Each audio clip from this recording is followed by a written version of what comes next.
네, 이번 영상에서는 딩크 덩컨과 미스터리 수사대라는 시리즈 제가 읽은 책에 대해서 소개를 해보려고 하는데요. 이 시리즈는 그 미국에서 A to Z 미스터리라는 제목으로 굉장히 유명하다고 해요. 그래서 미국 어린이 도서관 인기 순위 1위라고 하고 한국에는 26권 중에 딱 5권만 번역되어서 들어봤거든요. 제가 3, 4, 5권을 빌려보고 나서 1, 2권도 빌려가지고 5권을 전부 다 읽었는데 되게 재밌고 또한 이제 그 미국에서 발간되는 책들은 한국 책들과 다르게 한국 책들은 굉장히 컬러감도 살아있고 일러스트에도 다 컬러가 되고 종이도 되게 좋은 종이로 프린트를 하는데 미국 그 원서들은 보면은 종이도 굉장히 얇고 막 갈색 종이에다가 일러스트도 컬러가 아니고 그런 경우들이 많거든요. 그래서 보면 이 26권짜리 전집이 쿠팡에서는 한 15,000원 정도의 거래가 되고 있더라고요. 26권인데도 불구하고. 그래서 사실은 저는 원서도 이제 전자책으로 한번 읽어봤는데 전자책으로 한 4권을 읽어봤거든요. 근데 원서로 읽는 것도 참 재밌더라고요. 그래서 이제 오늘은 이 시리즈에 대해 얘기하려고 하고 1권의 제목은 딩크 덩컨과 미스터리 수사대 사라진 미라입니다. 뭐 이 내용들을 다 일일이 제가 설명할 필요는 없을 것 같아요. 그냥 다만 특징은 주인공이 3명이 있어요. 이거 얘기해야겠다. 이거 진짜 너무 좋아가지고 여기 뭐라고 써있냐면요. 여기에 이런 게 써있거든요. 보면은 론 로이가 부모님께 라고 해서 뭐라고 써있냐면 어린이 책을 쓰는 작가로서 저는 제 어린 독자들과 그들의 가족에게 어떤 의무를 가지고 있다고 생각합니다. 저는 재미있게 글을 쓰고 폭력에 의존하지 않으면서도 손에서 놓지 못하게 만드는 이야기를 쓰는 사람이라고 굳게 믿고 있습니다. 제가 쓴 책에는 무기가 나오지 않고 싸움과 욕, 폭력 또한 없습니다. 소중한 자녀에게 안심하고 이 책을 보여주세요. 제가 이제 추리를 접하다 보면 어른들을 위한 추리에는 살인이 꼭 동반이 돼요. 그리고 이제 어른들이 많이 하는 놀이 중에 방탈출 게임도 있지만 머더 미스터리라는 게 있거든요. 그 크라임씬이라는 TV 프로그램에서 하는 거를 일반인들이 해보는 건데 누군가가 죽었다, 누가 죽였는지를 찾아내는 거예요. 연극을 통해서. 그러니까 결국 어른들의 추리에는 항상 살인이나 폭력, 범죄 같은 것들이 동반이 되거든요. 저는 그런 게 너무 필요했어요. 그러니까 피로감이 들었어요. 그래서 내가 추리를 하는 게 좋은 건 어떤 질문을 던지고 그것에 대한 답을 찾는 게 재밌는 거지. 살인이나 폭력, 범죄 같은 것들을 간접 경험하고 싶은 건 아니거든요.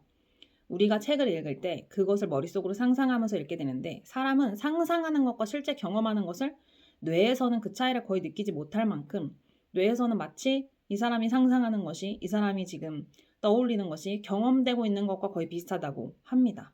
그래서 공포영화 같은 것들을 보지 말라고 하는 것도 그런 거거든요.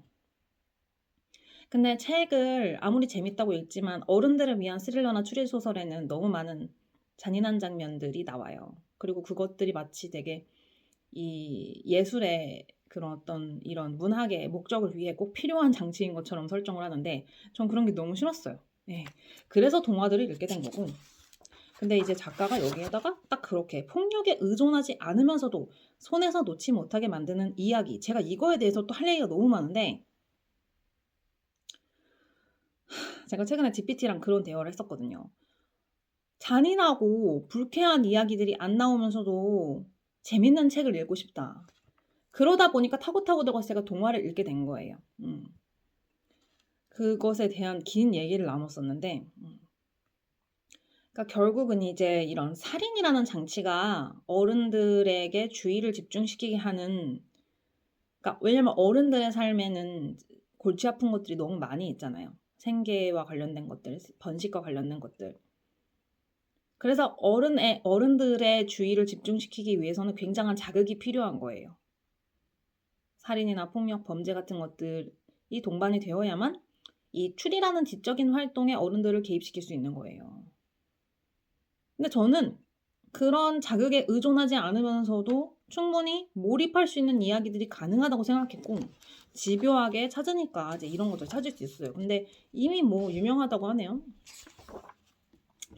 보면은 원서에는 컬러감이 전혀 없는데 이 채색을 다 한 거예요. 한국에 들여오면서는.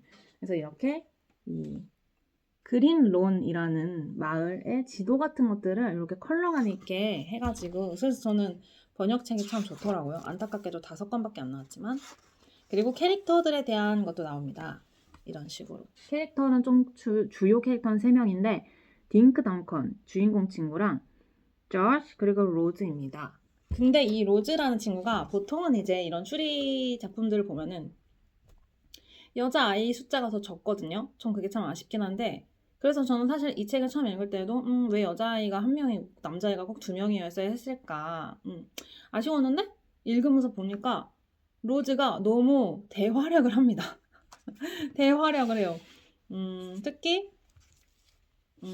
요거는 그냥 그런데 특히 어디서 대활약을 하냐 애완동물 실종 사건이랑 미스터리 작가 납치 사건 여기서 완전 대활약을 하는데요.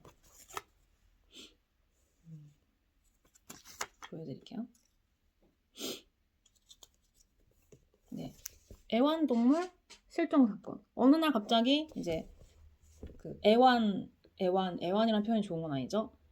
반려조류 반려동물인 새가 실종되는 거예요. 그런데 그 마을에서 동시에 그 새뿐만이 아니라 다른 동물들도 다 뭔가 실종되는 거예요. 그러다 보니까 이제 누군가가 이건 의도를 갖고 납치한 거다. 이런 가설을 세우고서는 이제 아이들이 같이 추리를 하거든요. 근데 그 과정에서 아닌가? 이거는 로즈가 여기서도 중요한 일을 하죠. 잠깐만요.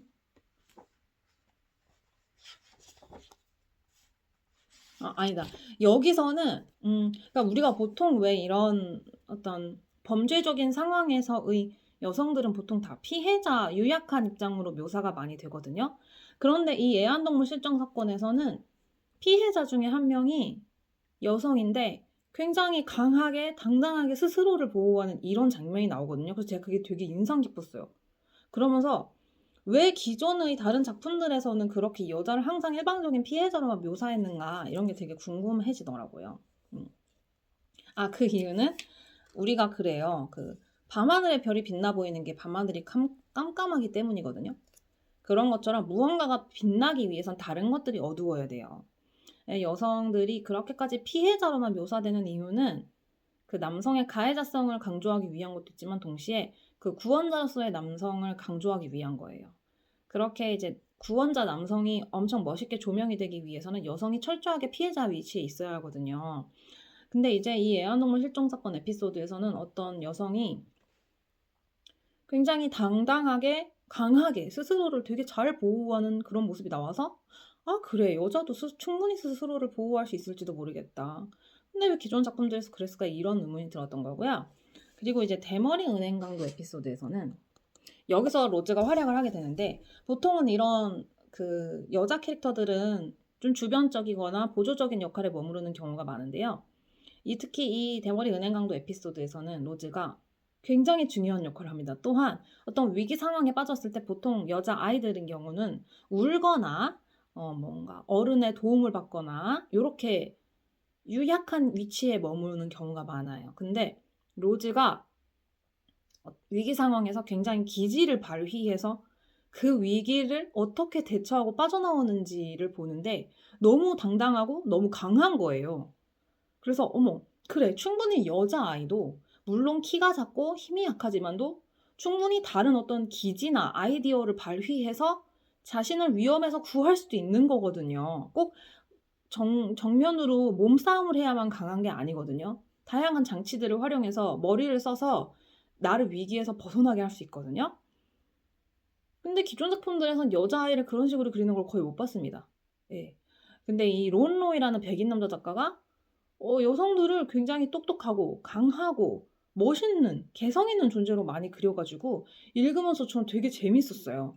저는 아무래도 여성 서사에 집중을 하다 보니까 여자 작가들이 쓴 책들도 많이 읽고 하다 보면은 오히려 여자 작가들이 이제 살면서 당해온 어떤 그런 여자는 이런 걸 못해 이래서 그런 가치들을 내면화해가지고 스스로를 혐오하거나 스스로를 되게 낮게 생각하고 이런 경우들도 많거든요. 여자 작가들조차도. 근데 이런 백인 남자 작가가 이렇게 여성들을 강하고 똑똑하고 개성 있고 어떤 자신의 목소리를 낼 줄 아는 존재로 그려나간다는 게 너무 흥미롭고 되게 재미있었습니다. 그래서 저는 이 5권을 다 읽고 그 전자책으로도 4권 읽었거든요. 이 시리즈의 전자책 4권을 읽었는데 굉장히 빨리 읽을 수 있어요. 왜냐하면 이 책은 이렇게 글씨가 큰데도 100페이지 남짓이니까 읽는데 또 이렇게 사파도 중간중간에 있고 사파 귀엽다. 이게 한국 책이 참 좋은 게 채색을 너무 잘해줘가지고 원서는 읽을 때 그런 재미가 없거든요. 네. 싼 종이 쓰느라고. 이런 식으로 글씨도 엄청 크고 채색도 예쁘게 돼 있어가지고 금방 읽어요. 이거 한 권 읽는데 뭐 한 20분이면 읽거든요. 근데도 그 20분 안에요. 내용이 시시한 게 아니라 하나의 서사가 들어가 있습니다. 그래서 이 책을 읽을 때도 재밌었는데 전 전자책 읽을 때 진짜 재밌었던 게 혼자서 약간 연극하듯이 낭독을 하면서 막 영어 대사는 제가 막 혼자서 연기를 하면서 읽고 하니까 너무 재밌고 내용이 그러니까 이게 이 사람이 말한 것처럼 어떤 그런 누군가를 신체적으로 해하는 그런 범죄들은 나오지 않거든요. 근데도 불구하고 읽으면서 너무 쫄깃하고 막 너무 막 긴장되고 막 되게 서스펜스적인 그런 면이 있어요. 근데 또 잔인하지는 않아요. 그니까 너무 읽는 재미가 있어가지고 전자책도 진짜 후루룩 빨리 읽었어요. 저는 제가 책을 막 읽으려고 노력을 하는 거지 이 책 읽는 거 자체가 그렇게까지 재밌을 수 있을 거란 생각을 아예 안 했었는데 제가 정말 집요하게 저의 취향에 맞는 책들을 찾으면서 GPT랑도 대화를 정말 많이 해요. 책을 찾기 위해 나의 취향에 맞는 책을 찾기 위해서 그러면서 계속 시행착오를 겪다 보니까 진짜 딩크덩컨 이 미스터리 수사대 책 전자책을 읽을 때 특히 너무 재밌고 막 혼자서 막 연극하듯이 읽으면서 읽으니까 너무 재밌고 그 안에 또 서사가 굉장히 탄탄하게 있다는 거? 그러니까 읽으면서 빠져 들어가면서 읽게 되는 거예요. 왜냐면 이게 애기들 책이라 만약에 서사가 되게 시시하면은 저도 재미를 못 느낄 거 아니에요. 근데 결코 시시하지가 않은 물론 좀 시시한 에피소드들도 있습니다. 총 26개니까 에피소드가 그죠. 하지만 그중에 상당수는 어른이 읽어도 충분히 사건성이 있는 집중이 되는 몰입이 되는 그런 책들이 있더라고요. 너무 재밌게 읽을 수 있고 영어 공부는 또 덤으로 된다. 그래서 오늘은 이제 딩크덩컨과 미스터리 수사대 5권 이후에 21권은 영어 원서를 구해서 보시고 또 요것뿐만 아니라 이게 그 제목이 영어로 A to Z 미스터리라고 했잖아요. 근데 이제 이거랑 관련된 다른 시리즈가 있습니다. 이 론 로이라는 작가가 굉장히 유명한 작가인데 캘린더 미스터리라는 것도 있고 캐피털 미스터리라는 것도 있다고 해요. 그래서 저는 이 캐피털 미스터리는 약간 어떤 정치적인 어떤 경제적인 요런 역사나 사실을 섞어서 또 진행된다고 해서 그것도 되게 궁금해서 저는 읽어보려고 합니다. 그래서 이게 정말 마음에 드는 작가를 한 명만 찾아도 그 작가가 만약에 다작을 했다라면은 정말 새로운 또 세계가 열리는 거예요. 그러니까 진짜 작가 마음에 드는 작가 한 명만 찾아도 그 작가랑 느낌이 비슷한 작가 추천을 받아서 그 사람들의 작품을 싹 다 훑어도 되고 이런 재밌는 책의 세계입니다. 그래서 어떤 이런 좀 자존심만 내려놓으신다면은 왜냐면 이게 30대로서 읽기를 권장받거나 주변에서 많이 읽는 책이 있거든요. 그냥 그런 것들에 귀를 좀 닫고 내 마음이 동하는 책이 무엇인지를 이거 안 읽으셔도 돼요. 이거를 읽을 필요가 없어요. 근데 이 책을 읽으라 이것보다는 이 영상을 보시면서 여러분이 그럼 나는 내 취향이 뭘까? 이런 의문을 갖게 하고 그래서 그거를 AI와의 대화를 통해서 계속해서 한번 찾아가면서 시행착오를 해보셔라. 그래서 저도 뭐 도서관에서 이 다음에 이 책을 빌려야지 그리고 영어 원서는 다음에 이 책을 한번 찾아봐야지 그런 거를 몇십 개씩 매번 저장을 하니까 지금 빌려야 할 책 또한 거의 100권에 가깝게 제가 항상 그 어떤 새로 업데이트 될 때마다 항상 그런 걸 노트에 적어놔요. 메모장에 그 M 노트에. 그리고 영어 원서도 다음에 이 원서를 구해서 읽어봐야지 이런 것도 다 적어뒀습니다. 그러다 보니까 그것이 축적이 되다 보니까 뭔가 도서관 갔을 때 그냥 그 리스트만 보고 바로바로 빌리면 되고 영어 원서 다음에 무슨 책 읽지? 고민할 필요 없이 그냥 그 리스트에 적힌 거 바로바로. 그러니까 저는 도서관 갈 때마다 빌릴 게 너무 많은 거예요. 막상 도서관 갔을 때 모빌리지 이게 아니라 이 리스트를 거의 100개 정도를 이미 써 놨기 때문에.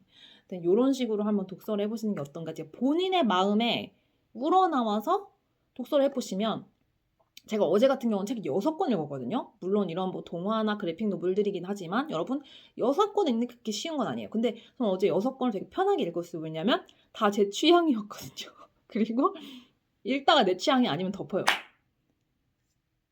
내 취향이면 몰입해서 끝까지 읽어요. 그래서 어제 6권을 읽었습니다. 이게 쉬운 건 아니에요. 근데 또 좋은 거는 저는 약간 밝고 희망적인 느낌이 좋다 보니까 읽고 나서도 마음에 뭐가 남는 게 없어요. 옛날에는 전 공포 영화를 정말 많이 봤거든요. 근데 그런 거는 보고 나면은 막 여운이나 어떤 그런 안 좋은 느낌이 계속 잔상으로 남잖아요.